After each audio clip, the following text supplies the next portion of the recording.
Bienvenue à notre webinaire de ce matin. Je suis Michael Koulibaly, directeur commercial du groupe Osiris. Voilà, et je vais laisser la parole à mes collègues du service technique, notamment M. Angoran Ambroise, notre directeur technique et son équipe, pour vous présenter notre FNU. Merci beaucoup. Donc, Ambroise, à vous. Bonjour à tous. Merci d'avoir répondu à notre invitation ce matin. Donc, nous avons invité ce matin pour vous présenter notre module d'interfaçage API par rapport avec la plateforme de la Direction générale des impôts. Donc, comme vous le savez, à partir du 1er septembre, les entreprises ont l'obligation de mettre en lien leur système de facturation avec le système de la DGI. Cela signifie que tout système de facturation... Allô?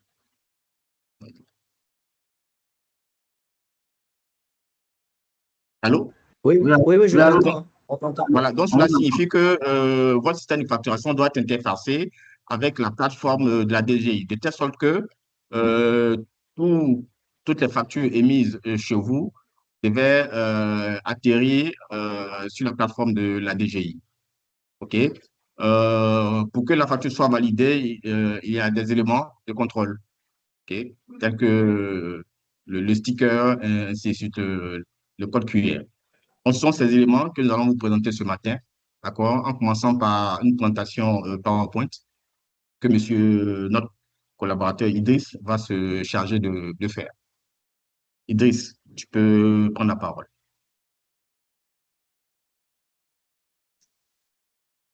Merci Ambroise. Bonjour à tous. Alors, bonjour à toutes et à tous. Je suis Idrissa Tembeli, responsable technique du pôle PME chez Osiris, et j'ai le plaisir de vous présenter aujourd'hui notre nouveau module dénommé FNE, facture normalisée électronique. Alors, ce module-là a été spécialement développé pour répondre aux besoins et aux défis que vous rencontrerez au quotidien. Alors, c'est un module qui est le fruit d'un travail collaboratif entre nos équipes techniques et nos équipes fonctionnelles avec un objectif simple: apporter plus d'efficacité, de simplicité et de valeur ajoutée à vos opérations. Alors, durant cette présentation, nous allons passer en revue, nous verrons ensemble, n'est-ce pas, le contexte, les prérequis fonctionnels, les prérequis techniques, les avantages liés à l'utilisation du module, et on va terminer par un cas pratique. Donc, sans plus tarder, je vais vous partager mon écran.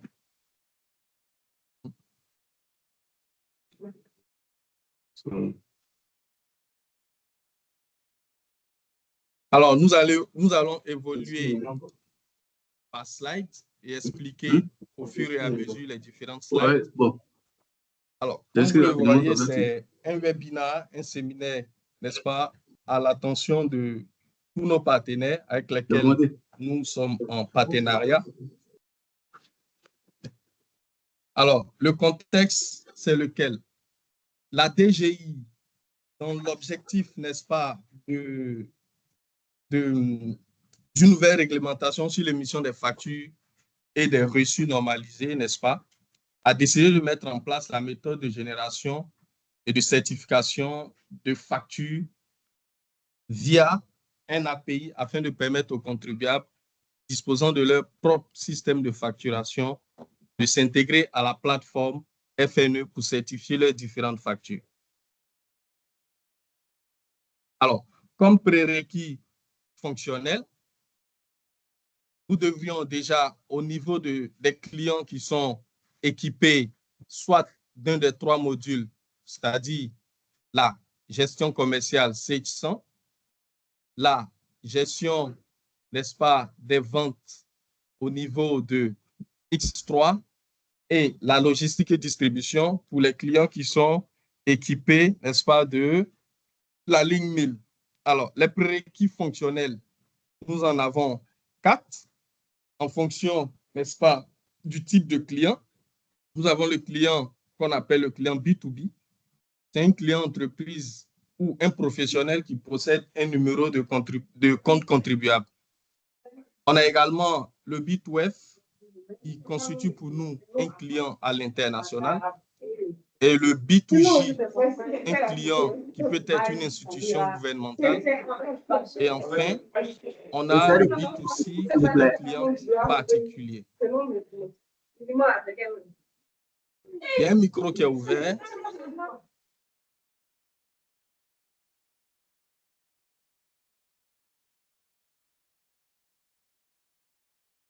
Et moi, j'ai un petit souci technique.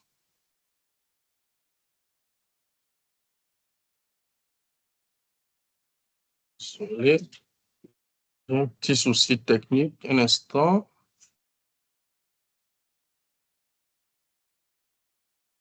Alors, ensuite, après le renseignement, n'est-ce pas, des types de facturation en fonction des clients auxquels nous sommes confrontés, nous avons également les coordonnées à renseigner obligatoirement sur la fiche du client, selon le produit dans lequel on se retrouve, comme je l'ai dit. Alors, il y a l'adresse email, il y a le téléphone, le numéro de téléphone du contribuable.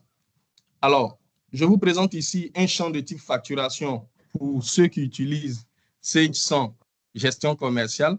Alors, au niveau du champ libre, on va définir ce qu'on appelle, selon le type du client, qu'il soit un B2B, un B2C, un B2F ou un B2G.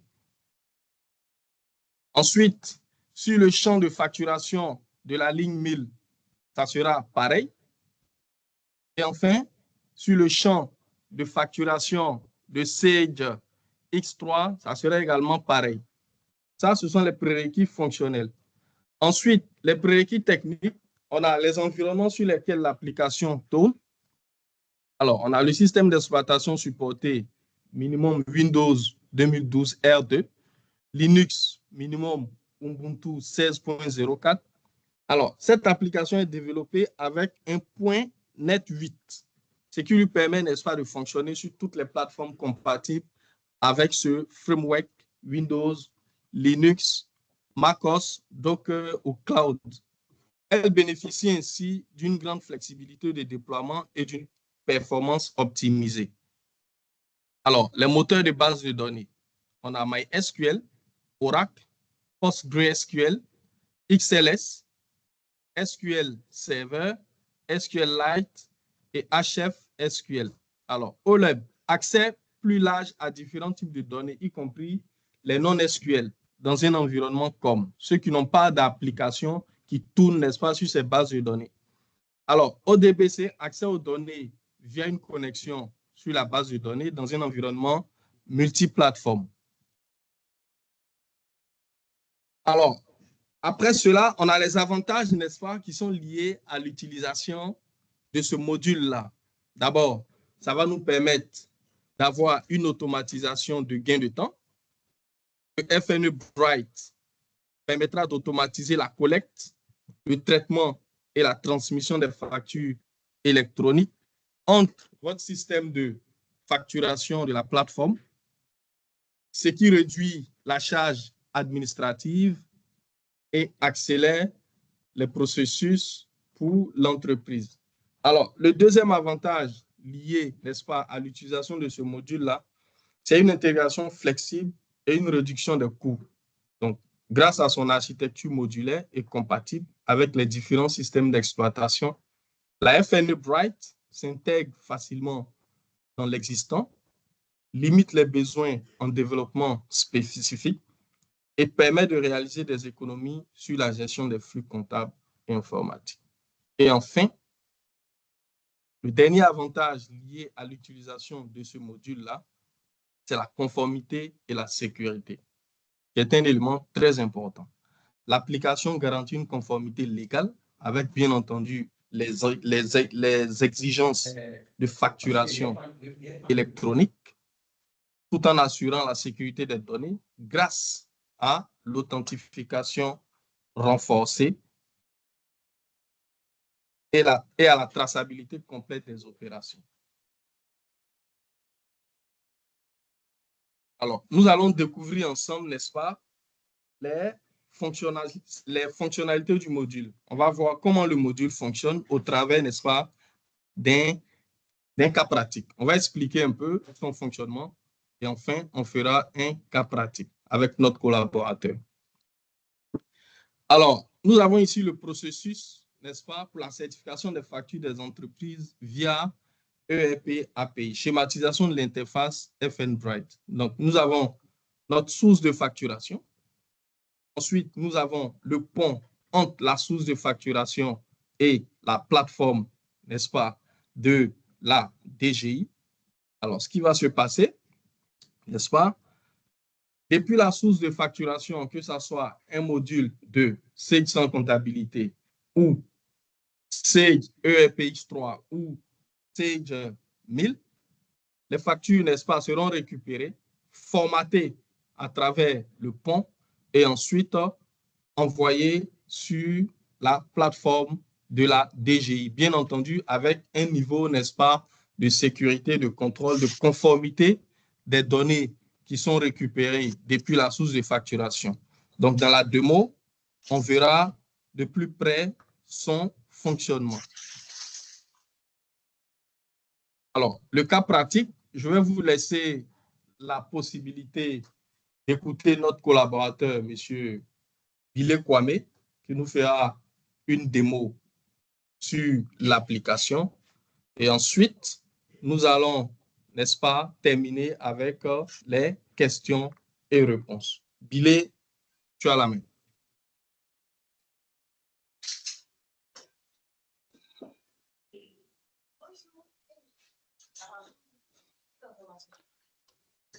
Le pitch.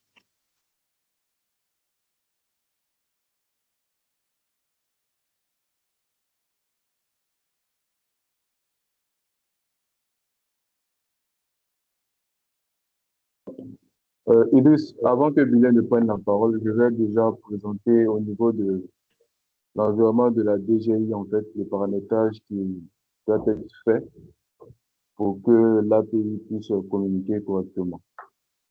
D'accord. Donc, Ouma, tu prends la parole le temps que Okay, il fasse sa démo. Merci.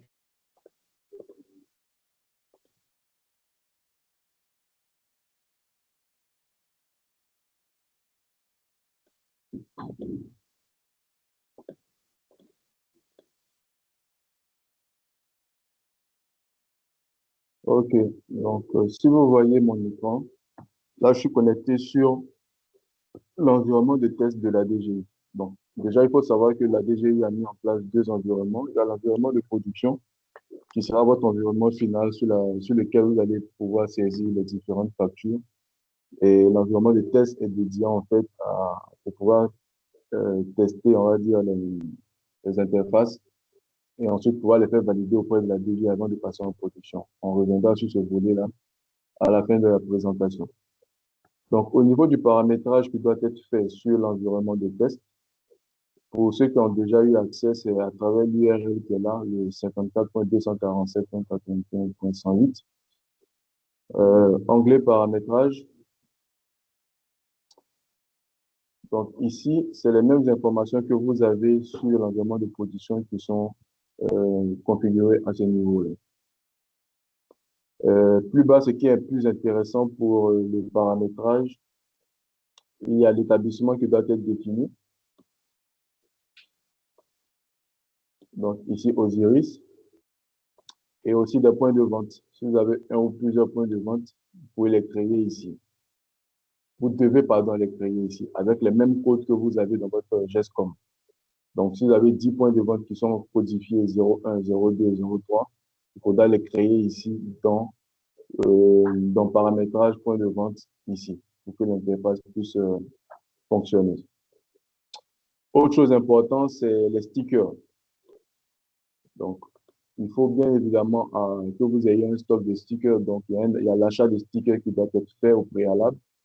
Donc, il y a une astuce qui permet d'acheter des stickers sur l'environnement de production et par la suite, vous récupérez le même montant qui avait été acheté en production sur l'environnement de test. Donc, avec ces éléments que je viens de vous montrer, donc établissement configuré, point de vente, plus achat de stickers, ça nous permet de pouvoir faire la communication avec l'API pour que nos factures puissent être déversées, comme vous pouvez le voir là, directement dans l'interface DGI.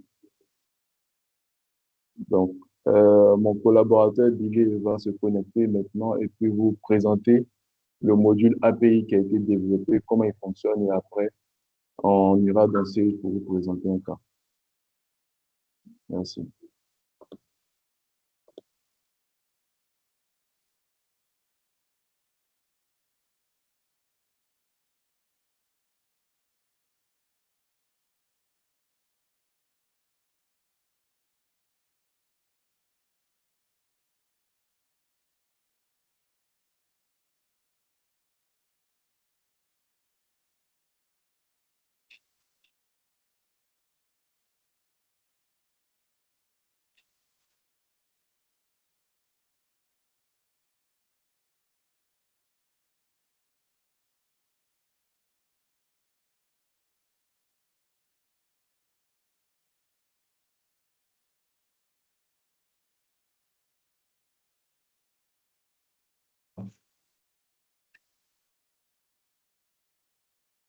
Allô? D'accord. Oui, on t'entend. Donc, bonjour à tous.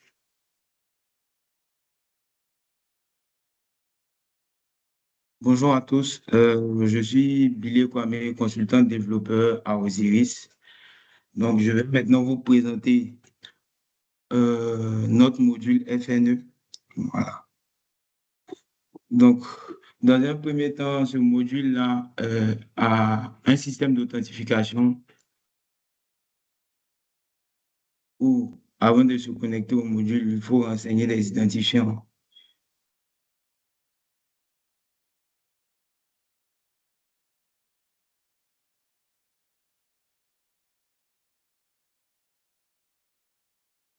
Donc, une fois connecté sur le module, on a différents indicateurs de fonctionnement. Donc, niveau système, combien ça consomme au niveau de la mémoire, depuis combien de temps le module est lancé afin de pouvoir monitorer cette interface-là. Donc,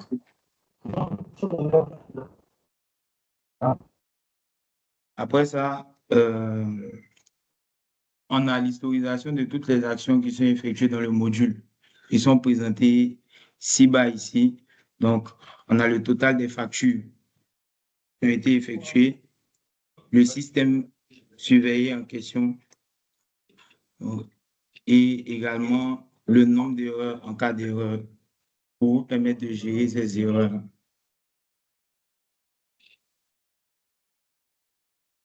Au niveau de la gestion des factures, vous avez également toutes les factures qui sont passées au niveau de la DGI.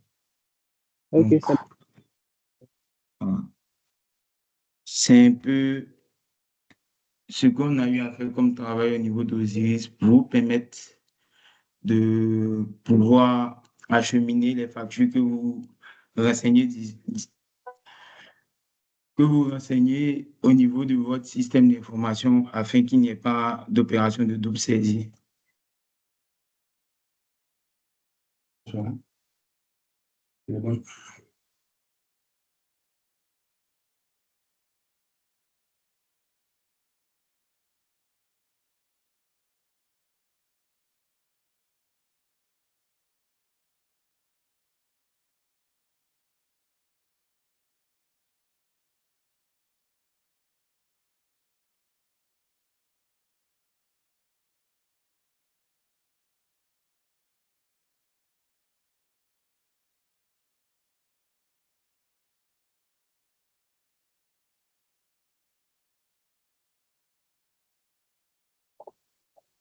OK, donc là, on va rentrer dans Sage.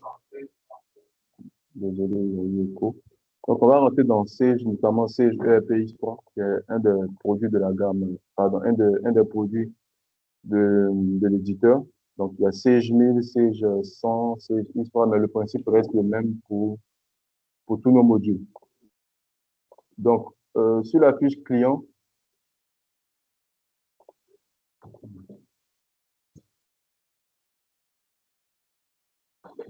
comme mon collègue Tembeli le disait en amont sur le PowerPoint, il y a un champ qui doit être créé sur la fiche du client afin de déterminer son type de facturation.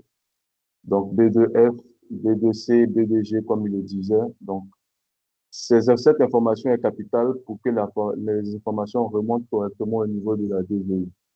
Donc, sur la fiche client, on devra créer ce champ-là, faire une affectation de ce type de facturation à tous les clients dans la base. Et également, autre information sur le client, une adresse email et un numéro de téléphone doivent être renseignés. Bon, vous me direz que pour les clients au comptant, par exemple, les clients particuliers, on n'a pas leur email, mais pour ceux-là, ce n'est pas obligatoire. C'est seulement pour les clients qui ont un numéro de compte contribuable que l'email et le numéro de téléphone sera obligatoire. Donc, ça, c'est un des champs qui doit être créé sur l'application Sage. Au niveau du module de facturation, donc là, je suis en module vente, facture de vente. Il y a des champs également qui sont créés, par exemple, le champ Y token et Y référence FME. Pourquoi? Parce que lorsque la facture elle est certifiée au niveau de la DGI, la DGI nous renvoie certaines informations, comme notamment le token. Le token, en fait, il faut comprendre par là, c'est une URL qui permet de pouvoir accéder à la facture lorsqu'elle est certifiée sur la plateforme. Et référence FME, c'est le numéro de la facture sur la DGI. Donc, ces informations sont importantes pour vous parce qu'à la fin du mois ou bien en fin de période, vous pouvez faire un rapprochement pour voir quelles sont les différentes factures qui sont remontées au niveau de la DGI à travers cette clé, on va dire ça, cette clé commune entre votre système de facturation et la DGI. Donc là, il y a une facture qui a été saisie. Donc, le principe qui a été validé par la DGI, c'est qu'une facture remonte sur la plateforme dès lors qu'elle est validée. Donc, entendez par valider, ça veut dire que la facture ne doit plus être modifiée dans votre système de facturation. Donc, pour ce système-là, on a un bouton validation ici. Bon, l'emplacement change d'un système à un autre, mais le principe reste le même. Après validation, la facture ne peut plus être modifiable, comme vous pouvez le voir. Donc, une fois que c'est validé, notre API que Billy vient de vous montrer tout à l'heure là, va passer en base de données pour vérifier qu'on a des factures qui sont passées au statut validé afin de les faire partir sur la plateforme. Donc, on va attendre un moment. OK. Donc, lorsque la facture, elle est certifiée, le champ Y token que je vous avais montré tout à l'heure là est renseigné par cette URL. Et le numéro de facture également de la DGI est ramené ici. Il y a d'autres informations qu'on ne nous a pas présentées. Qu'on ne vous a pas présenté, mais il y a également le stock de stickers qu'on ramène afin de pouvoir faire ensuite des tableaux de bord pour vous indiquer que votre stock de stickers est suffisant ou insuffisant à un certain seuil pour que vous preniez vos dispositions. Donc, une fois que on a le retour de certification, vous avez deux options. Soit aller sur la DGI, sur le site de la DGI pour imprimer la facture ou, bon, ça c'est sur CGRT Histoire. On a créé également là un lien qui permet de télécharger. Je ne sais pas si vous voyez mon écran tout à fait en bas. Ça me permet là de cliquer sur ce bouton-là et il va me télécharger ma facture certifiée. Donc, facture certifiée avec le numéro qu'on a vu tout à l'heure là, un identifiant, et je peux là télécharger le fichier PDF avec le sticker. Donc là, on a le sticker apposé de la DGI, le numéro de la DGI plus le logo. Et là, qu'est-ce qu'on a fait qui est intéressant? On a récupéré également le numéro de notre facture juste comme là. Donc, en plus du fait qu'on ait récupéré la référence de la DGI, nous également, on renvoie sur la plateforme de la DGI notre numéro de facturation. Ça peut être important également pour les audits. Donc, le numéro du compte contribuable du client, les informations de la société qui émet la facture, nos lignes d'articles, s'il y a de la TVA également qui est appliquée, tout est là. Donc, on a le montant hors taxe, la TVA qui a été calculée, le montant TTC et le montant TTC là. Donc, voilà un peu le principe de certification de nos factures à travers Sage.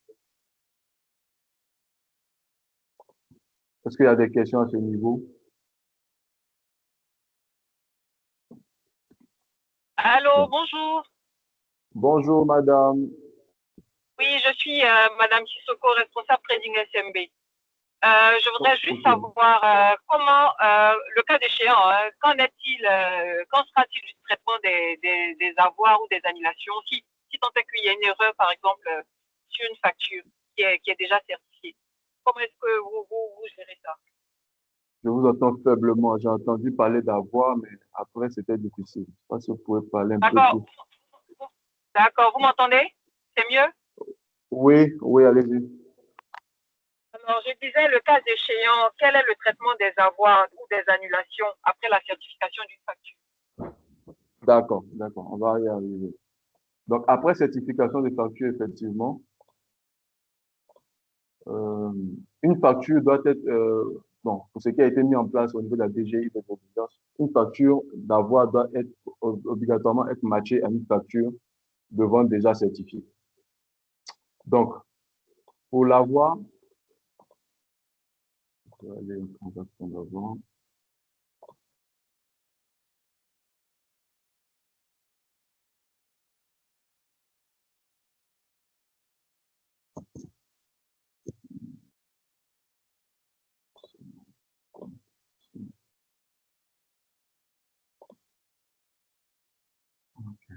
Donc, je suis là sur l'écran de saisie de vente à voir, comme vous pouvez le voir. Donc, ici également, on a prévu les mêmes champs. Donc, ici, vous avez le YTOken token et puis la référence FNI. Donc, le principe ici, lorsqu'on crée une facture d'avoir, c'est de la matcher à une facture de vente qui a déjà été validée, donc certifiée. Je vais aller un peu vite.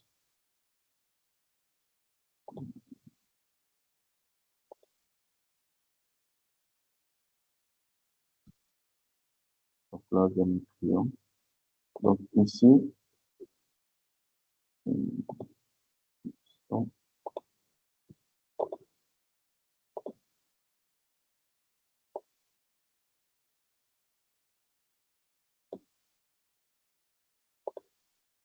je réponds ce que le succès numéro 1.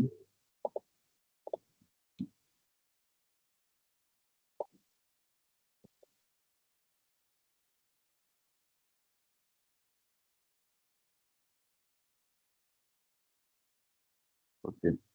Donc,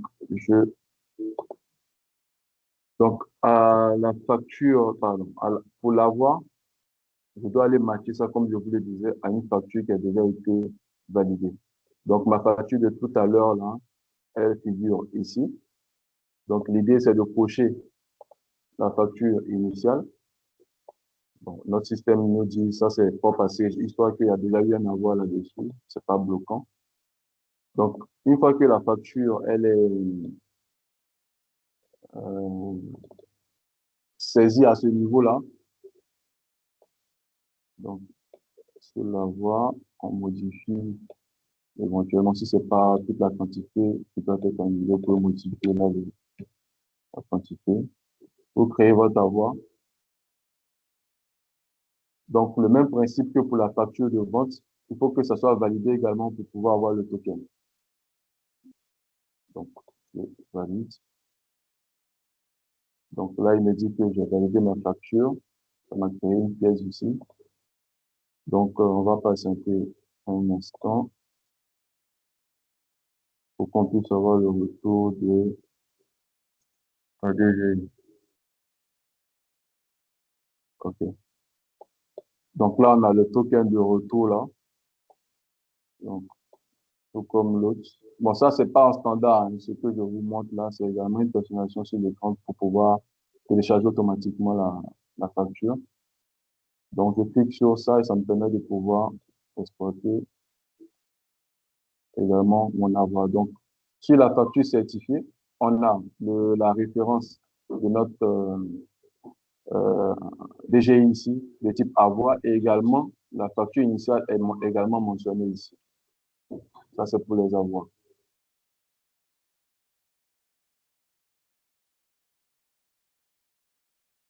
Donc, voilà un peu les transactions qui sont embarquées dans la plateforme, dans l'interface API à ce jour. Donc, saisie de factures de vente et d'avoir. Donc, avoir attaché obligatoirement à une facture de vente initialement validée.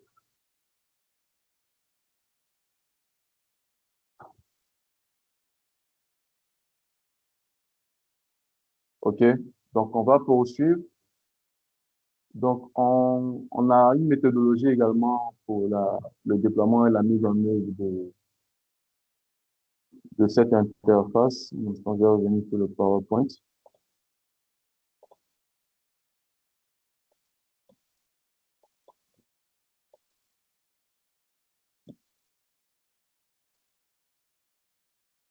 Okay.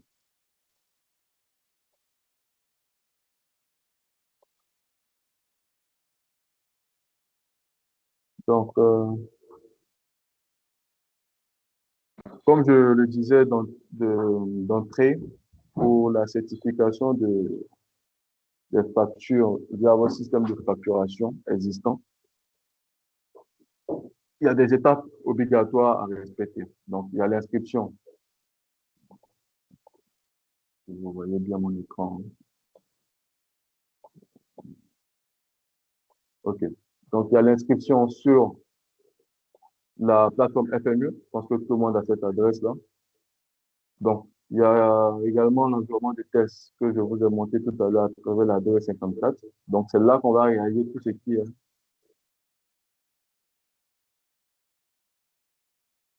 Un instant.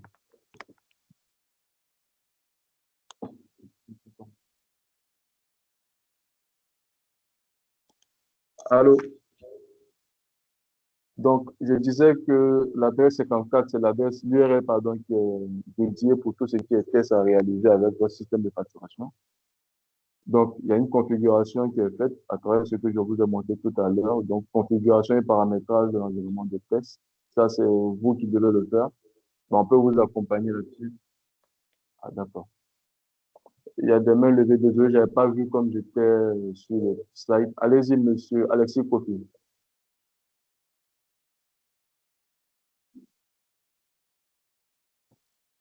Bonjour, monsieur.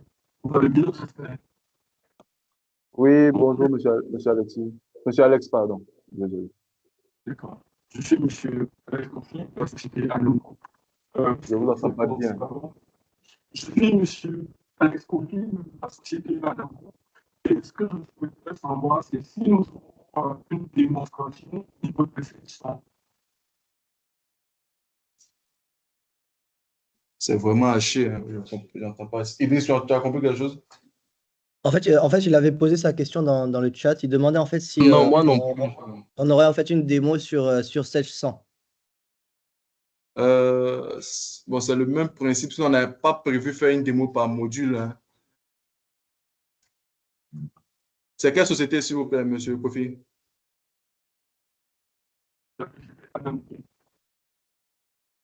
Vous pouvez l'écrire. Bon, votre micro crache. Vous pouvez écrire.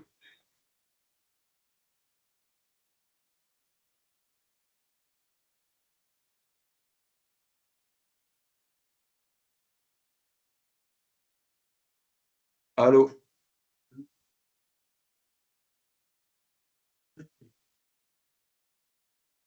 Oui, monsieur Dagou ou madame Dagou.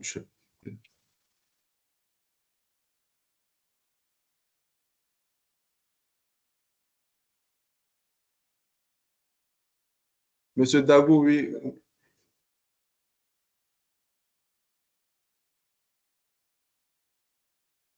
Bon, je vais poursuivre. N'hésitez pas à me... Oui, n'hésitez pas directement aussi à écrire dans le chat si vous voyez que vous avez des problèmes avec votre micro ou qu'on ne vous entend pas forcément. OK. Donc, Monsieur Alex Kofi, on va vous recontacter dans ce cas pour le volet C100. Je vais voir avec mon directeur technique pour voir si on peut prévoir une démo uniquement C100. Mais c'est le même principe, histoire, CGFRP 1000 et C100. OK, donc je reviens sur la méthodologie de déploiement.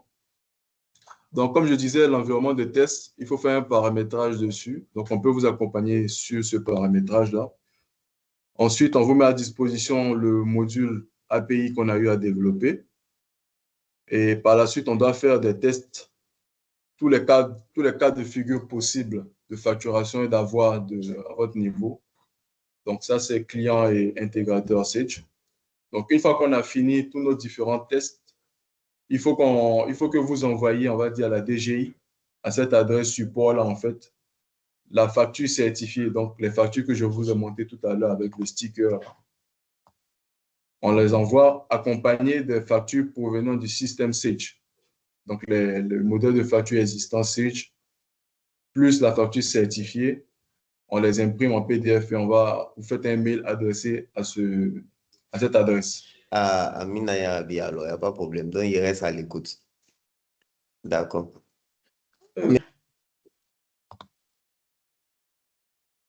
OK. Donc, je reviens sur le PowerPoint. Donc, une fois que la DGI certifiée valide que nos tests sont concluants, parce qu'eux, ils vont se baser sur le montant taxe, le montant TVA qui est calculé, les différentes taxes éventuellement s'il y a l'AISI. Si c'est validé au niveau de la DGI, c'est à ce niveau-là, c'est à ce moment, pardon, qu'ils vont nous donner l'API key de l'environnement de production. Donc, ça veut dire là que la DGI nous donne Quintus pour pouvoir commencer à faire l'interfaçage avec l'environnement de production. Donc, avec l'API que la DGI nous fournit, au niveau de notre interface API, tout ce qu'on aura à faire, c'est de changer l'API de l'environnement de test par l'environnement de production. Et avec juste ce changement de paramétrage-là, on peut désormais envoyer nos factures de notre système de facturation vers la DGI en réel ou production. Donc, voilà un peu ce qu'on avait à vous présenter aujourd'hui sur l'API qu'on a mis en place afin de pouvoir vous accompagner sur cette nouvelle méthode de certification des factures au niveau de la DGI. Donc, merci pour votre attention. On est à votre disposition pour les éventuelles questions.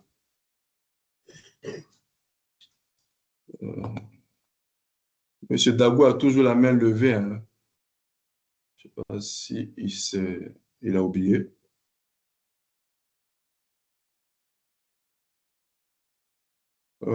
Personne d'autre? Les tarifs, Michael va prendre le lead là-dessus tout à l'heure.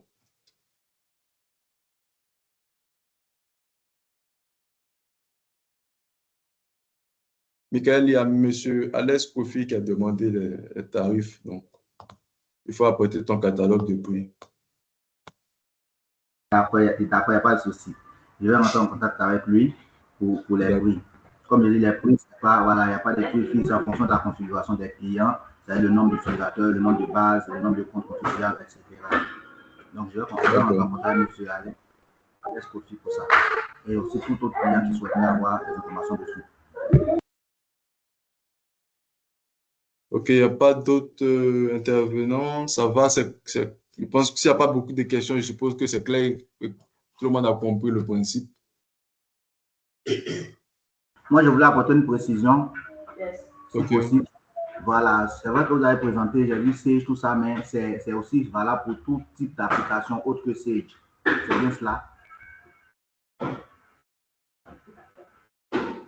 Oui, je confirme. Dans la présentation d'Idriss, il a mentionné qu'on embarque quasiment tous les types de bases de données, même Excel, s'il y a un client qui fait sa facturation sur Excel.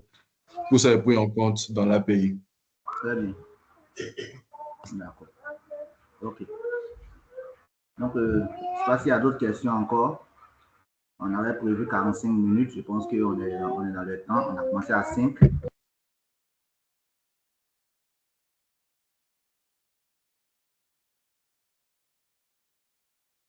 Bon, je pense qu'il n'y a pas de questions, donc on pourra mettre fin à la session. Oui.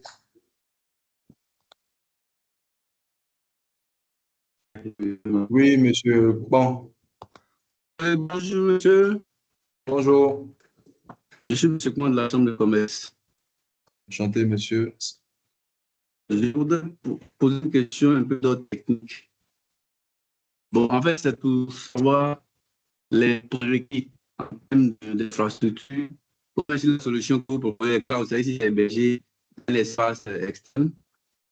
Ouais. Je vais passer par au cas où l'intéressé, quel genre d'infrastructure on doit préparer. Est-ce que la solution est claire? Non, on est allé sur une solution en on-premise. C'est-à-dire? C'est-à-dire installé sur votre serveur Sage actuel. D'accord. OK. Je reviens sur les projets. Si vous voyez mon écran.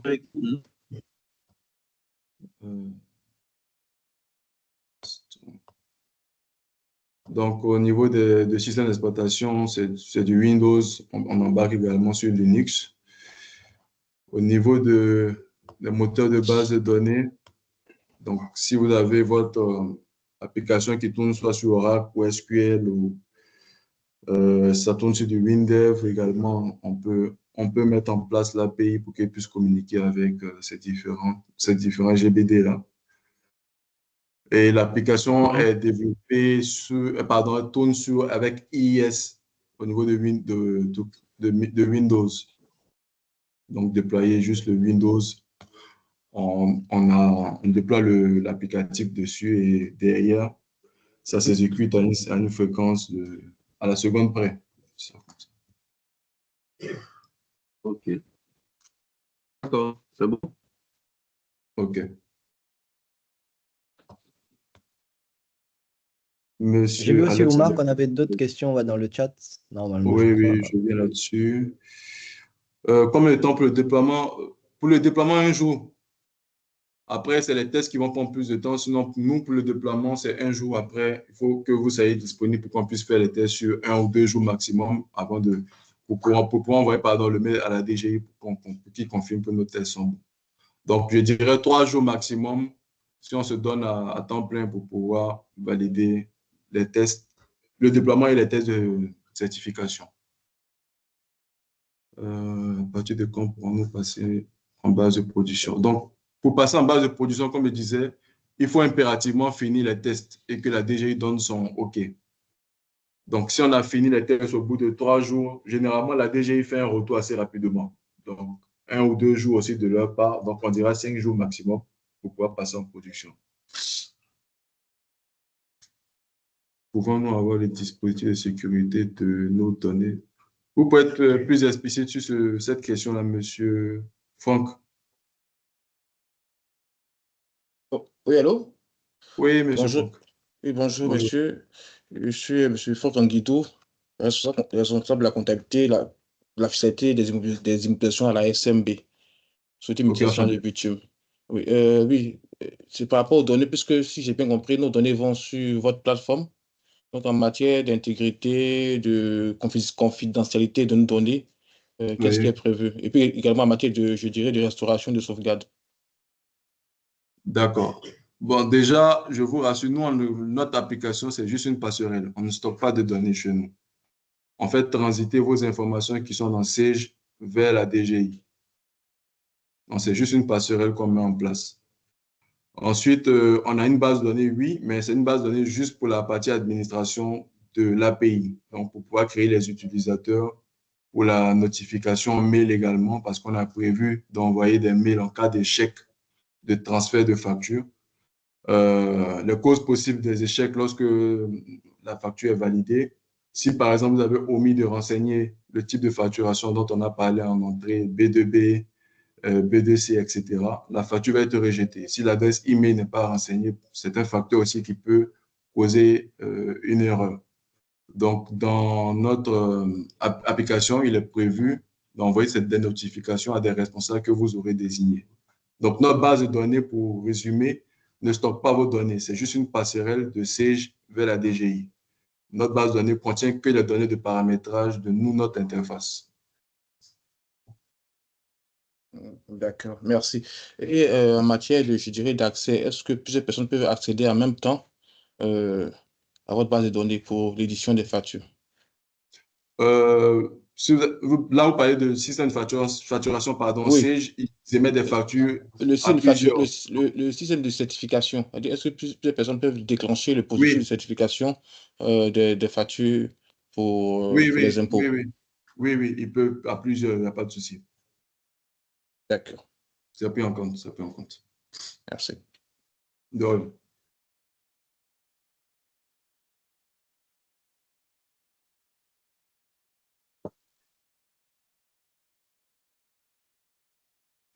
D'accord, d'autres questions?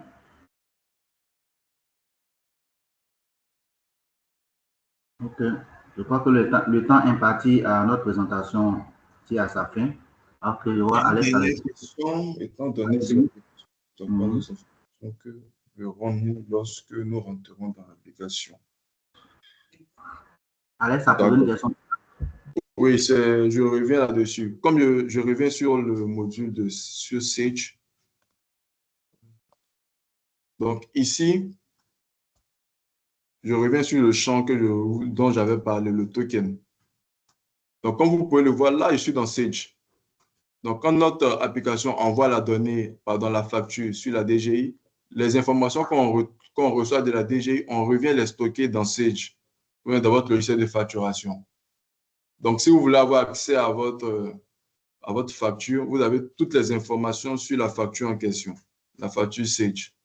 Donc, le token, le numéro de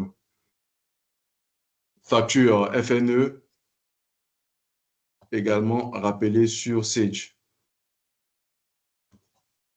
Donc, après, pour faire vos requêtes, c'est plus facile de pouvoir faire la requête directement dans le logiciel de facturation que vous avez que de partir faire une partie des requêtes dans une autre base qu'on aura peut-être prévue et puis rapprocher à Sage. C'est pour ça qu'on peut faire créer les champs directement dans Sage et les alimenter avec notre API.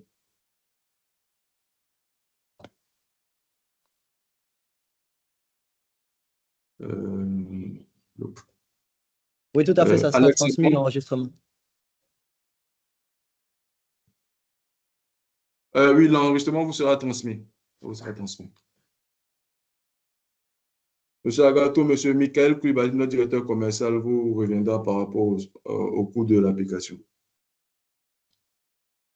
Excusez-moi, par rapport au coût, il y aura deux parties. Il y aura une partie pour l'application, une partie pour la maintenance, pour l'entretien, ou bien comment ça se passe? Un package, il sera fait? Michael?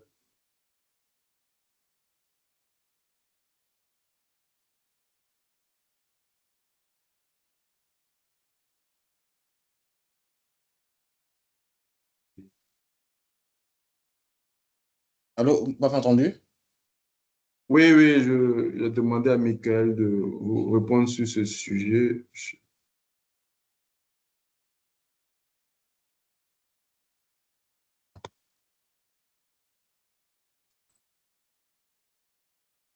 Allô, Michael?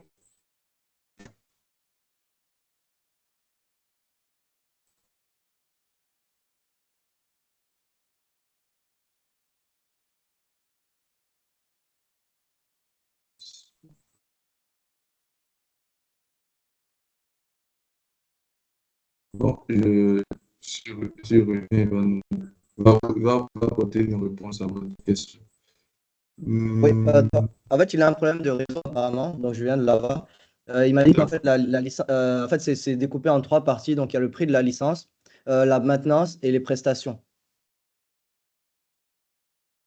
D'accord. Prix de licence, maintenance et prestations. OK. Pour monsieur Oumarou, oui, c'est possible de pouvoir interfacer. Notre API peut fonctionner avec SGH. Il suffit juste de nous dire ça tourne sur quel type de base de données. Et si votre intégrateur de ce système de facturation peut nous accompagner également pour les requêtes dont on a besoin, on peut faire l'interface API avec ça.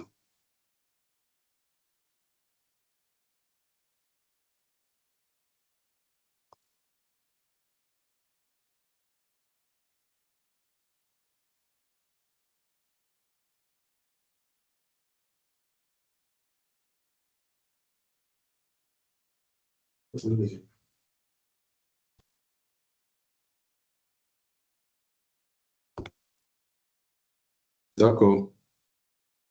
Je pense qu'on arrive au thème du temps qu'on avait dédié à ce webinaire. Michael tombe à point.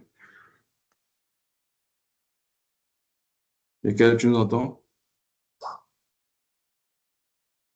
Oui, oui, je vous entends. Bon, vous me recevez? Oui, oui. Donc, je disais qu'on arrivait au thème du temps qu'on avait prévu pour le webinaire. Donc, si tu peux donner ton mot de fin. D'accord. Vraiment, merci beaucoup à tout le monde pour votre participation et pour l'intérêt que vous portez à notre entreprise et à nos produits. Et comme j'ai dit, on va contacter tous ceux qui étaient connectés pour, voilà, pour voir si on peut leur faire des offres en fonction de la configuration de leur entreprise. Sur ce, je vous remercie et je vous souhaite une bonne journée. Merci. Bonne journée à tous. Et au revoir. Merci beaucoup. Bonne journée à tous. Allez, bonne journée à tous. Merci, bonne journée.